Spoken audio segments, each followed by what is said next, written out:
Hello students, welcome back to the another video of Vedanta commerce. मैं Amit sir आप सभी का स्वागत करता हूं आपके अपने यूट्यूब चैनल वेदांता कॉमर्स के ऊपर। ये हमारा वीडियो स्टाफिंग चैप्टर के ऊपर फर्स्ट पार्ट है ना। इस वीडियो में हम लोग बात करने वाले हैं स्टाफिंग के बारे में, यानी कि जब कल को आप मैनेजर बन जाओगे तो आप अपने ऑर्गेनाइजेशन के लिए किस तरीके से स्टाफ का रिक्रूटमेंट करेंगे, किस तरीके से सिलेक्शन करेंगे ताकि आपके ऑर्गेनाइजेशन का ग्रोथ अच्छे से हो पाए। तो चलिए शुरू करते हैं।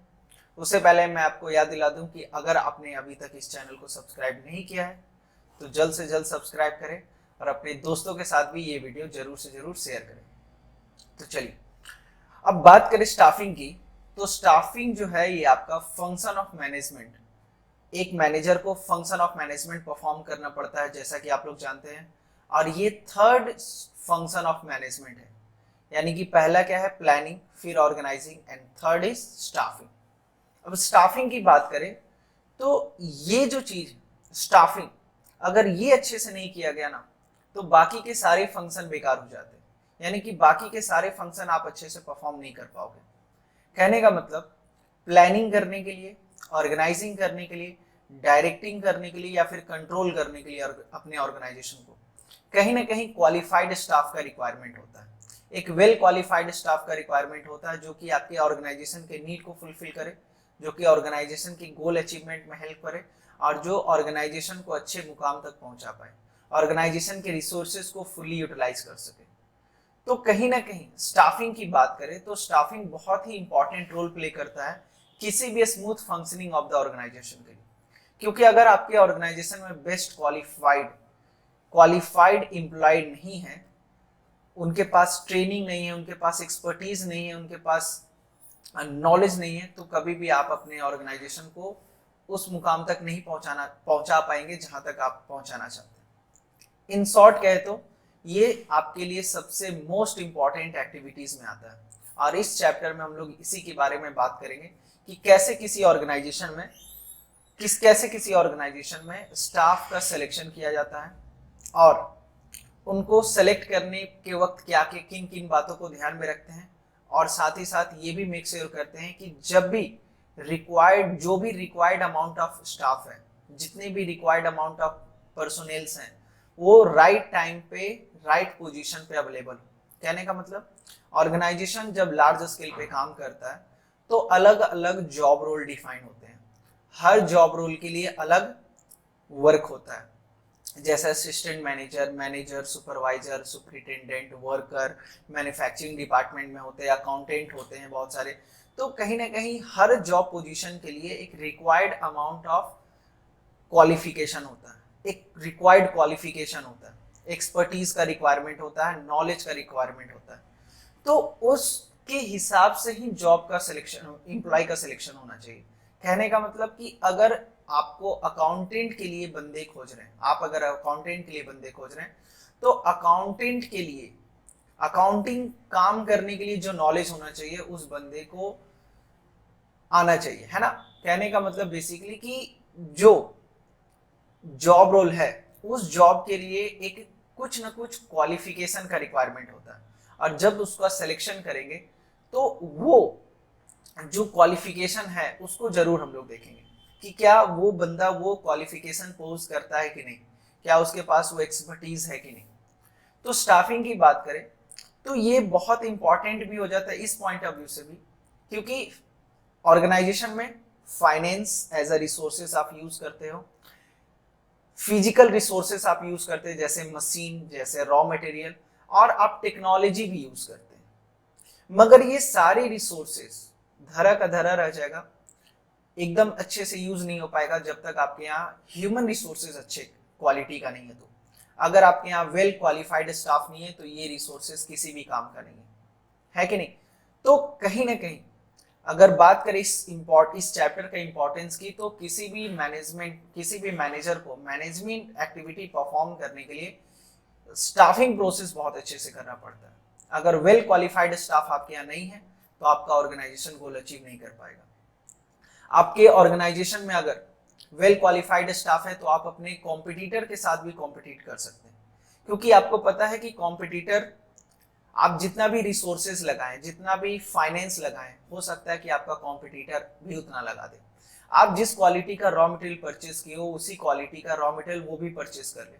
आप जो टेक्नोलॉजी यूज कर रहे हो वही टेक्नोलॉजी वो भी यूज कर रहे हो सकता है, मगर स्टाफ ही जो ऐसा रिसोर्सेज है जो डिफरेंस क्रिएट करता है, और वो काम आप जो कर लोगे वो हो सकता है कि उसके पास वैसा एक क्वालिफाइड स्टाफ नहीं है और वो बंदा वो काम नहीं कर पाए।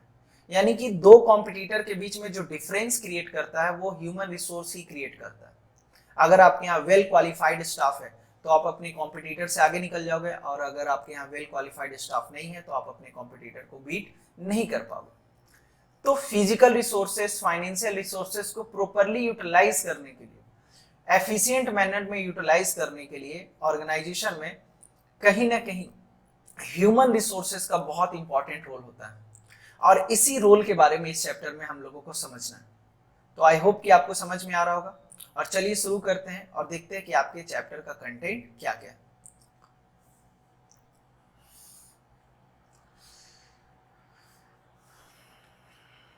चलिए, तो ये हमारा स्टाफिंग चैप्टर, और जैसा कि देख पा रहे कि आप लोगों को पता है ये हमारा जो चैप्टर नंबर कौन सा है, 6 चैप्टर नंबर है बिजनेस स्टडी का, है ना, स्टैंडर्ड 12th के लिए। ठीक है, चलिए नेक्स्ट अगर बात करें, सबसे पहले आपका मीनिंग की बात कर रहे हैं। मीनिंग की बात करें तो मीनिंग क्या है, तो स्टाफिंग क्या है भाई, तो after planning and organising the next function of manager is to perform the staffing function, और through staffing function manager fill all the job created by organising function. Organising function में जितना भी जॉब क्रिएट हुआ सबको fill करने का काम कहाँ किया जाता है, स्टाफिंग में। यानी कि ऑर्गेनाइजिंग से आपको पता चलता है कि कौन से डिपार्टमेंट में कितने बंदों का रिक्वायरमेंट है। आप ऑर्गेनाइजिंग में क्या पढ़े थे कि कितने डिपार्टमेंट होंगे, और कौन से डिपार्टमेंट में कितने लोगों का रिक्वायरमेंट होगा, कौन से डिपार्टमेंट में क्या काम होगा, और हर काम को करने के लिए अलग क्वालिफिकेशन का रिक्वायरमेंट होता है। तो कहीं ना कहीं स्टाफिंग ही इस मुकाम को फुलफिल करता है। यानी कि ऑर्गेनाइजिंग काम करने से खत्म नहीं हो जाएगा। ऑर्गेनाइजिंग के बाद आपका नेक्स्ट स्टेप आता है कि अब आप अपने ऑर्गेनाइजेशन के लिए एक वेल क्वालिफाइड स्टाफ सेलेक्ट करें, ताकि आपके जो भी प्लान है, जो भी आप रिसोर्सेज ऑर्गेनाइज किए हैं, उसको आप एफिशिएंटली यूटिलाइज कर पाए। तो बेसिकली अगर बात करें तो स्टाफिंग क्या है भाई, तो स्टाफिंग कंसिस्ट ऑफ, ये डेफिनेशन है आपका, ये क्या है, डेफिनेशन, एंड डेफिनेशन आपका पूरा स्टाफिंग चैप्टर का निचोड़ है। यानी कि ये डेफिनेशन अगर क्लियर है तो पूरा आपको सब कुछ क्लियर हो जाएगा। Staffing consist of man power planning. Man power planning कहने का मतलब, स्टाफिंग में हम लोग सबसे पहले तो एस्टिमेट करते हैं मैन पावर के बारे में। मैन पावर प्लानिंग करने का मतलब कितने नंबर ऑफ एम्प्लॉय का रिक्वायरमेंट है, और उन एम्प्लॉय के अंदर में क्या क्वालिफिकेशन, क्या नॉलेज, क्या एक्सपीरियंस होना चाहिए। सबसे पहले तो ये आइडेंटिफाई करना।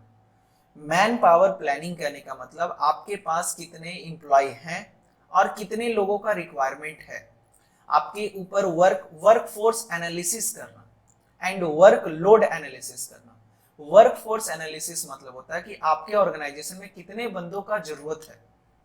वर्कफोर्स एनालिसिस, वर्कलोड एनालिसिस कहने का मतलब आपके यहाँ जो ऑर्गेनाइजेशन में जो लोड है, जो काम है, उस काम को करने के लिए कितने लोगों का रिक्वायरमेंट है। एंड नेक्स्ट वर्कफोर्स एनालिसिस, ये देखना कि आपके यहाँ एग्जिस्टिंग अभी कितने काम कर रहे हैं। तो मान लीजिए 50 एम्प्लॉय का रिक्वायरमेंट है और अभी आपके पास 35 एम्प्लॉयज हैं, तो आपको कितने मैन पावर का रिक्वायरमेंट है, 15 मैन पावर का रिक्वायरमेंट है। तो सबसे पहले तो स्टाफिंग में हम लोग क्या करते हैं, मैन पावर प्लानिंग करते हैं। देन उसके बाद रिक्रूट करना। रिक्रूट करने का मतलब होता है इनवाइट करना। इनवाइट करना जैसे कि आप मान लीजिए हम अपनी कंपनी में एज अ मैनेजर, मेरे पास 5 वैकेंसीज हैं, तो हम लोगों को इनवाइट करेंगे। मान लीजिए सेल्स मैनेजर का रिक्वायरमेंट है, जिनके पास सेल्स का नॉलेज है, जो सेल्स का डीप अंडरस्टैंडिंग रखते हैं, 5 साल का मार्केट का फील्ड का एक्सपीरियंस है, तो उनको हम क्या करेंगे, इनवाइट करेंगे कि आइए आप मेरे यहाँ जॉब इंटरव्यू दीजिए, आप मेरे यहाँ इनवाइटेड हैं। तो रिक्रूटमेंट मतलब होता है बेसिकली जब कोई कंपनी इनविटेशन देती है पब्लिक को कि आइए, अगर ये क्वालिफिकेशन आपके पास है, हर जॉब रोल के लिए एक अलग क्वालिफिकेशन का रिक्वायरमेंट होता है, तो मान लीजिए अगर अकाउंटिंग का रिक्वायरमेंट है, तो जो अकाउंटिंग किए हैं, सीए क्वालिफाइड हैं, 3 साल का एक्सपीरियंस है, वो अप्लाई कर सकते हैं। तो हम जो इनविटेशन देंगे उसको कहेंगे रिक्रूटमेंट। अब रिक्रूटमेंट से ही काम नहीं होगा। रिक्रूटमेंट जो है एक प्रोसेस है जिसके थ्रू हम एप्लीकेंट्स को इनवाइट करते हैं कि आइए आप इनवाइटेड हैं मेरे यहाँ, अप्लाई करिए। उसके बाद हम क्या करेंगे, सेलेक्ट करेंगे। अब मान लीजिए 10 लोग अप्लाई किए, तो उसमें से एक ही को सेलेक्ट करना है, तो 9 लोगों को क्या करेंगे, रिजेक्ट करेंगे। 9 एम्प्लॉय को क्या करेंगे, रिजेक्ट करेंगे। तो नेक्स्ट काम है सिलेक्शन, बेस्ट एम्प्लॉय को सेलेक्ट करना। फिर उसके बाद ट्रेनिंग देना, कंपनसेशन, कितना सैलरी हो देना है भाई, अगर टाइम टू टाइम प्रमोशन देना, and maintenance of managerial personnel, and organisation में मैनेजमेंट मेंटेन करना, मतलब मैनेजर्स को जितने भी अमाउंट ऑफ पीपल्स का जरूरत है वो मेंटेन करना, मैनेजर को रिक्वायर्ड अमाउंट ऑफ टेक्नोलॉजी, जो भी चीज का रिक्वायरमेंट है ऑर्गेनाइजेशन के एम्प्लॉय के डेवलपमेंट के लिए, वो मेंटेन करने का काम भी स्टाफिंग में होता है। तो बेसिकली कहने का मतलब स्टाफिंग क्या कह रहा है, मैन पावर प्लानिंग, रिक्रूटमेंट, फिर सिलेक्शन। रिक्रूटमेंट और सिलेक्शन दोनों अलग अलग चीज है। रिक्रूटमेंट में हम इनवाइट करते हैं, और इनवाइट करते हैं इसलिए ये पॉजिटिव प्रोसेस है। ये क्या है, रिक्रूटमेंट जो है वो पॉजिटिव प्रोसेस है, मगर सिलेक्शन में हम लोगों को रिजेक्ट करते हैं, इसलिए ये क्या है, निगेटिव प्रोसेस है। तो मैन पावर एस्टिमेशन, फिर रिक्रूटमेंट करना, फिर सिलेक्शन करना, ट्रेनिंग देना, कंपनसेशन देना, प्रमोट करना, मेंटेनेंस दे, है ना, ये बेसिकली अगर इसको कॉन्स्टिट्यूट कर दे तो आपका डेफिनेशन क्रिएट हो जाता है। स्टाफिंग इन्वॉल्व, अब स्टाफिंग की बात करें तो देखिए टाइमिंग का होना बहुत जरूरी है। अब राइट टाइम पे राइट बंदे को सिलेक्ट नहीं किए तो फिर प्रॉब्लम है। तो ये भी कह रहा है finding the right person for the right job, right person को राइट जॉब के लिए, यानी कि अगर आपको अकाउंटिंग का नॉलेज है तो अकाउंटिंग से रिलेटेड टास्क दिया जाएगा, है ना। तो staffing involve finding the right person for the right job, having right qualification, और आपके पास राइट क्वालिफिकेशन मतलब उस काम को करने के लिए जो क्वालिफिकेशन का रिक्वायरमेंट है वो होना चाहिए, doing the right job at the right time, और सही टाइम पे सही काम करना। क्योंकि राइट टाइम पे अगर राइट काम नहीं करेगा, सही काम सही समय पे सही काम नहीं करेगा, तो ऑर्गेनाइजेशन का गोल कभी अचीव नहीं हो पाता। तो आई होप कि आपको समझ में आ रहा होगा कि स्टाफिंग का मतलब क्या है। कि स्टाफिंग कहने का मतलब बेस्ट कॉम्पिटेंट पर्सन अपने ऑर्गेनाइजेशन के लिए सिलेक्ट करना, ताकि वो ऑर्गेनाइजेशन के गोल के अचीवमेंट में कंट्रीब्यूट कर पाए, वो एक ऑर्गेनाइजेशन के लिए बोझ बन के ना रह जाए, और ऑर्गेनाइजेशन को जैसा काम है उस तरीके का वो काम वर्क डिलीवर करे अपनी तरफ से, है ना। नेक्स्ट अगर बात करें इंपॉर्टेंस की, इंपॉर्टेंस क्या है भाई स्टाफिंग का, तो सबसे पहला filling the role by obtaining competent person. सबसे पहले तो कॉम्पिटेंट पर्सन, आप स्टाफिंग प्रोसेस अगर परफॉर्म करते हैं अपने ऑर्गेनाइजेशन में, तो फायदा क्या है इसका कि आप अपने ऑर्गेनाइजेशन में कॉम्पिटेंट पर्संस का सिलेक्शन करते हैं। क्योंकि हम आपको पहले ही बताएं कि स्टाफिंग प्रोसेस में आप क्या करते हैं कि आप बेस्ट एम्प्लॉय को डिपेंडिंग अपॉन देयर क्वालिफिकेशन आप सेलेक्ट करते हैं। तो इसलिए कॉम्पिटेंट पर्सन, क्योंकि आप किसी भी बंदे को सेलेक्ट करने से पहले जो भी उसको काम दिया जाएगा उस काम के लिए क्या क्वालिफिकेशन होना चाहिए ये आप फाइंड आउट करते हैं, और इसके हिसाब से काम करते हैं। तो कहीं ना कहीं कॉम्पिटेंट पर्सन फाइंड आउट कर पाते हैं अगर आप स्टाफिंग प्रोसेस परफॉर्म करते हैं। सेकंड कह रहा है placing the right person at the right job, है ना, सही बंदे को सही काम देना। क्योंकि अगर मेरे पास अकाउंटिंग का नॉलेज है और आप मेरे को सॉफ्टवेयर डेवलपमेंट का काम दे रहे हो, तो हम अपना बेस्ट आउटपुट नहीं कभी दे पाएंगे। अगर मुझे बिजनेस स्टडी पढ़ाना आता है मगर आप मेरे को संस्कृत पढ़ाने के लिए बोल रहे हो, तो हम मे भी अपना बेस्ट आउटपुट नहीं दे पाएंगे, है ना। तो placing the right person at the right job सिखाता है स्टाफिंग, कि अगर स्टाफिंग आप कर रहे हो तो जिस बंदे को जो नॉलेज है उसको वो टास्क दिए। ग्रोथ ऑफ द इंटरप्राइजेस, अब ग्रोथ ऑफ द इंटरप्राइजेस कैसे होगा, क्योंकि जब आप वेल क्वालिफाइड स्टाफ सिलेक्ट करते हैं, बेस्ट जिन बंदे को जो काम आता है वो टास्क उसको प्रोवाइड करते हैं, तो इससे क्या होता है ऑर्गेनाइजेशन का ग्रोथ जो है वो इंक्रीज होता है।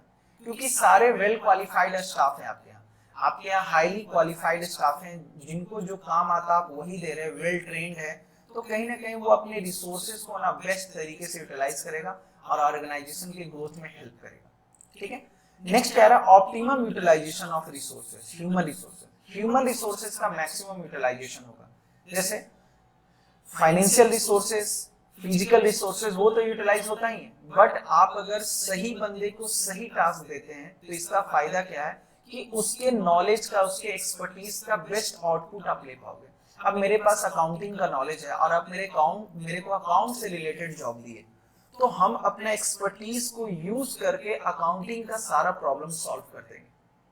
तो कहीं ना कहीं यहाँ पर क्या हो रहा है कि मेरा जो नॉलेज है, मेरे पास जो एक्सपीरियंस है, उसका बेस्ट यूटिलाइजेशन हो पाएगा अकाउंट्स डिपार्टमेंट में, ना कि मेरे नॉलेज का बेस्ट यूटिलाइजेशन हो पाएगा प्रोडक्शन डिपार्टमेंट में।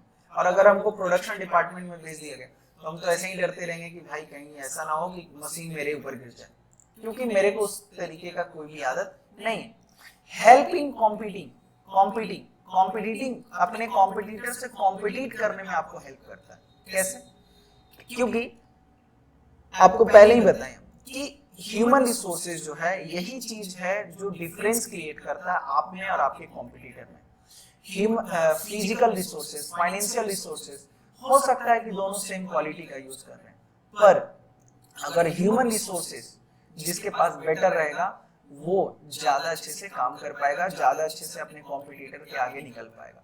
आप अपने एम्प्लॉय को रेगुलरली ट्रेनिंग देते हैं, डेवलपमेंट देते हैं, प्रमोशन देते हैं, कॉम्पिटेंट सैलरी देते हैं, तो वो मोटिवेटेड होकर काम करेगा अपने ऑर्गेनाइजेशन के लिए। और इससे फायदा क्या होगा कि ऑर्गेनाइजेशन को बेस्ट आउटपुट मिलेगा। बेस्ट आउटपुट कहने का मतलब एम्प्लॉय अपना बेस्ट आउटपुट देगा, जिसके कारण वो ऑर्गेनाइजेशन आगे निकल पाएगा अपने कॉम्पिटिटर से।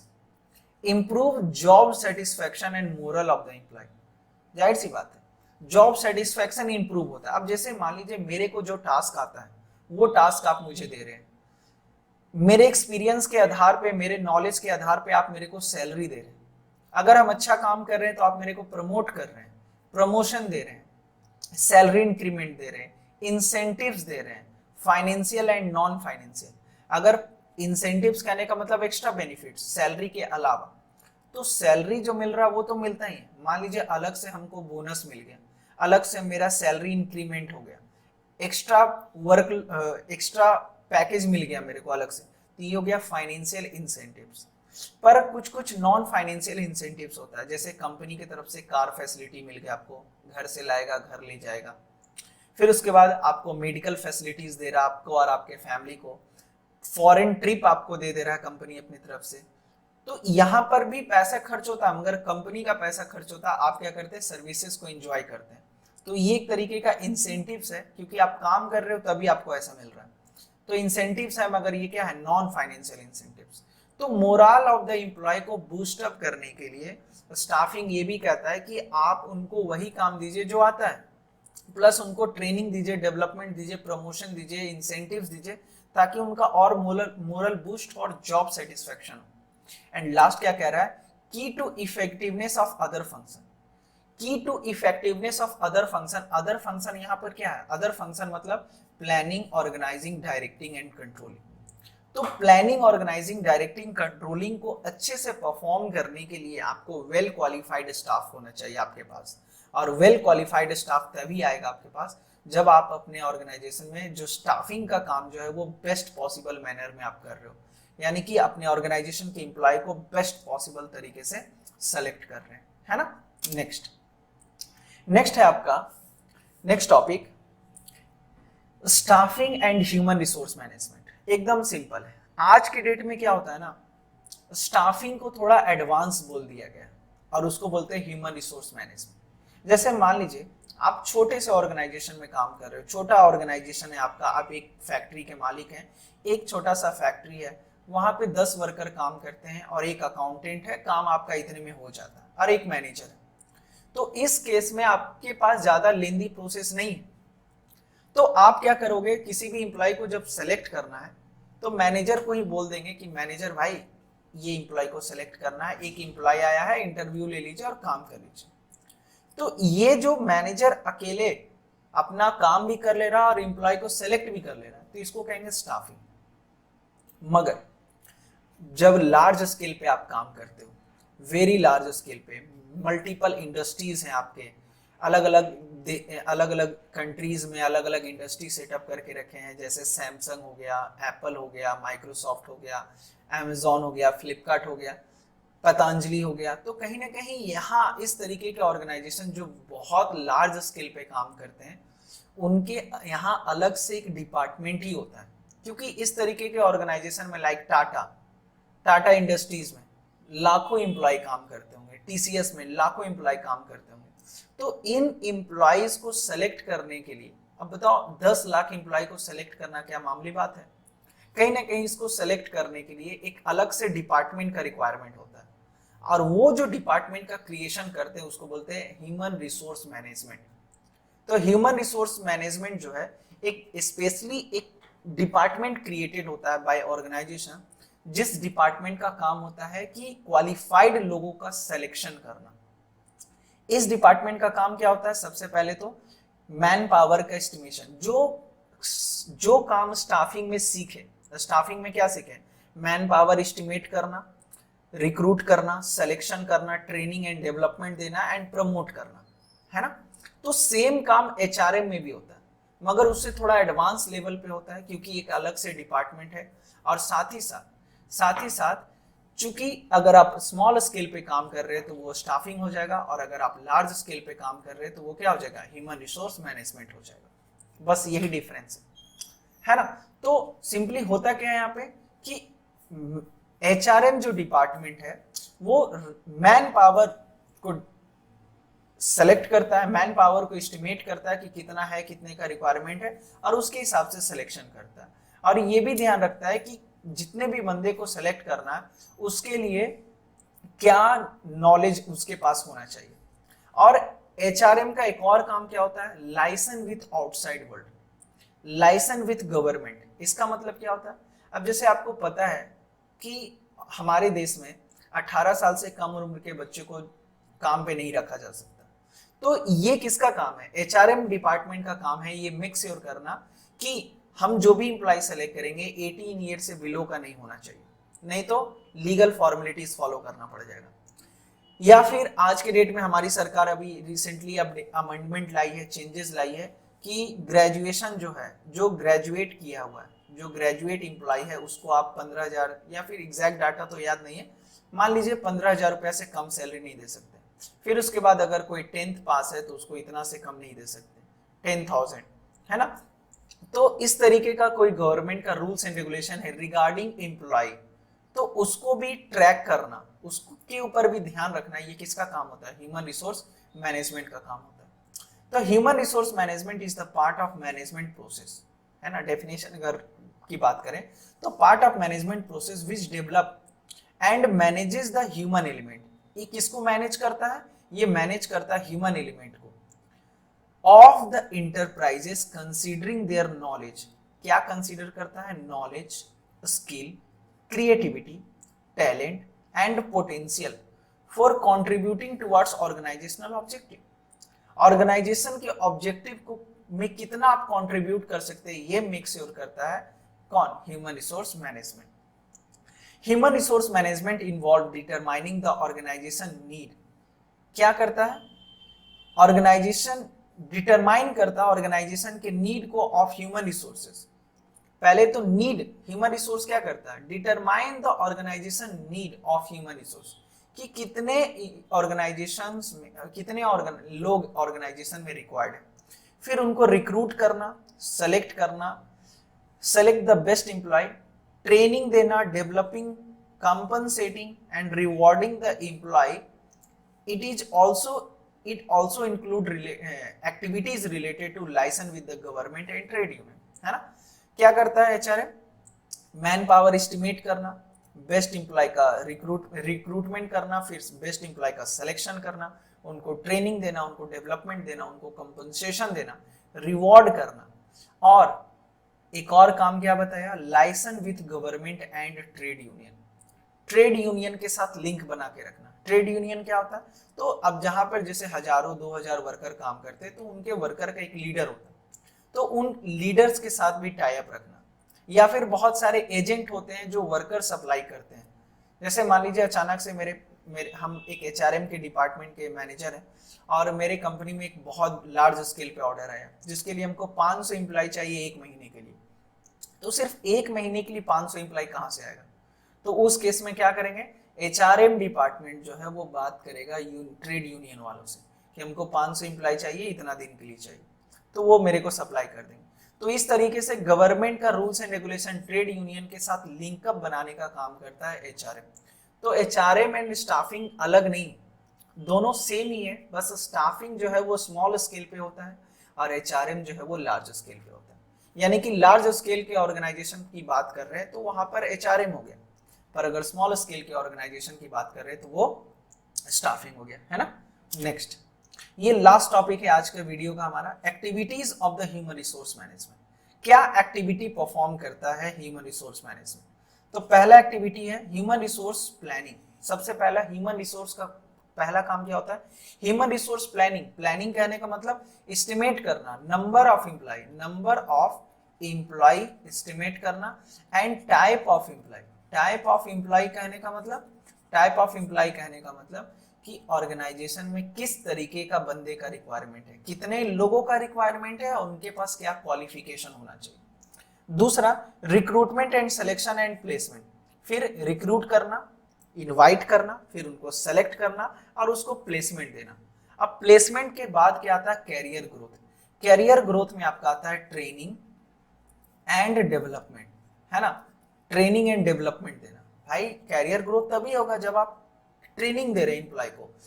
हर ऑर्गेनाइजेशन में काम करने का तरीका अलग होता है, तो अचानक से आप उसको काम पे लगा देंगे तो मे बी वो अडॉप्ट ना कर पाए, इसलिए वो ताकि अच्छे से काम कर पाए इसलिए उसको क्या दिया जाता है? कैरियर ग्रोथ के लिए ट्रेनिंग दिया जाता है, डेवलपमेंट दिया जाता है ताकि वो अच्छे से काम कर पाए। Performance appraisal. परफॉर्मेंस अप्राइजल कहने का मतलब नेक्स्ट, अगर कोई बंदा अच्छा काम कर रहा है तो उसको अप्रिसिएट करना, ये भी बहुत इंपॉर्टेंट रोल है। अगर आप ये मैनेजर अगर नहीं परफॉर्म करता है तो कहीं ना कहीं जो वो वर्कर जो बहुत अच्छे से काम करते हैं वो डिमोटिवेट हो जाते हैं। अगर हम एज ए मैनेजर, आप मेरे अंडर में काम कर रहे हो और आप अच्छा काम कर रहे हो और हम आपको अप्रिसिएट नहीं कर रहे, आपको प्रमोशन नहीं दे रहे, तो फिर प्रॉब्लम क्या आएगा कि आप फील करोगे कि कोई रिकॉग्नाइज करने वाला है ही नहीं, तो फिर क्यों बेस्ट पॉसिबल मैनर में काम करें? जैसे अदर लोग काम कर रहे हैं वैसे ही हम भी काम करेंगे। तो डेवलपमेंट तो होता ही है, साथ ही साथ परफॉर्मेंस अप्राइजल, मतलब कि अगर आप अच्छा काम कर रहे हैं तो आपको अप्रिसिएट भी किया जाए। मोटिवेशन, मोटिवेट करने का काम किया जाता है, और मोटिवेट किस तरीके से किया जाता है? सैलरी देके, और अगर अच्छा काम कर रहा है तो फाइनेंशियल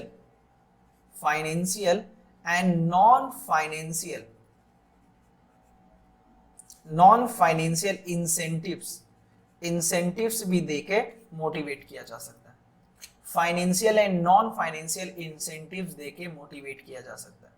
अब जैसे आप अच्छा काम कर रहे हो, आपको देखिए जैसे यहाँ पर बोल रहा है ना कंपनसेशन, सैलरी देना, तो सैलरी तो देके मोटिवेट किया ही जाता है। जैसे आपका एक्सपीरियंस बहुत अच्छा है, नॉलेज बहुत अच्छा है ना, और जैसा नॉलेज, जैसा एक्सपीरियंस, जैसा एक्सपर्टीज आपके पास है उसके आधार पे आपको सैलरी मिल रहा है।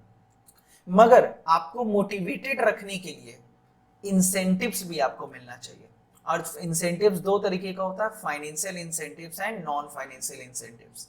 तो फाइनेंशियल इंसेंटिव्स कहने का मतलब आपको बोनस मिल गया, आपको एक्स्ट्रा वर्क का पैसा मिल गया, पैसे के टर्म में आपको बेनिफिट मिल रहा है, तो वो फाइनेंशियल।